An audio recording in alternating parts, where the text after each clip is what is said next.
I feel like I have so much to say to you guys. First of all, hi.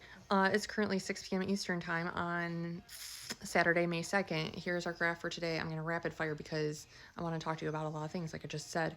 So, first, shifts. These can make me feel a little bit lightheaded, a little anxious, maybe like I need to move or physically explode because the shift is going like one way, and then all of a sudden we're trying to keep up with that, and we get used to that energy, and then all of a sudden it switches again. So it throws me physically for a little bit of a loop. Like I said, heart rate might increase, might get a little lightheaded, a little short of breath, my internal temperature might get dysregulated, I might start physically like feeling warm, sweating, that kind of stuff. When we had this at 2:30, 9:30, 10 a.m., those ones specifically made me feel those ways. Otherwise, I was real comfortable working with this energy all day. I didn't really feel much. Then same with this. Once we entered back into this, I was fine. I noticed it again really briefly around 4 p.m. when this break came in, but then we were done by 5. So yeah.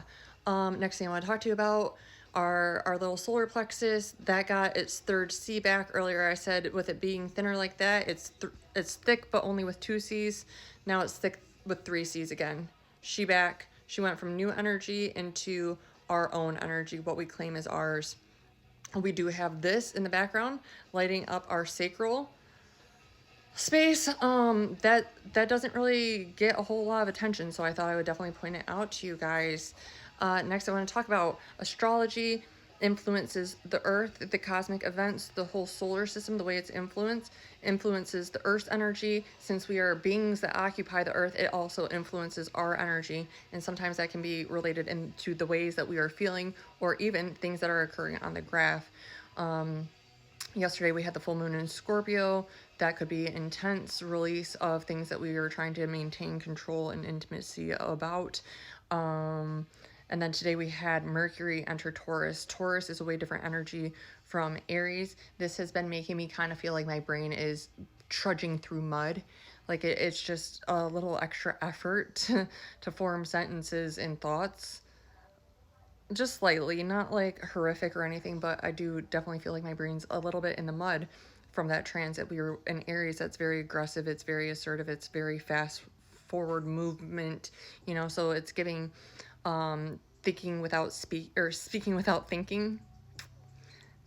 Taurus is opposite of that. It's going to be very grounded in its communication. It's going to be very stable in its communication. It's not chaotic at all. So we could just be taking some time to get used to that, along with all this energy. Again, this is layered. This is layered. So the base of our graph is going to be blue. If there is no introduction of new energy, if there was no existing energy that was being released or merged in together, our graph would be a deep blue color.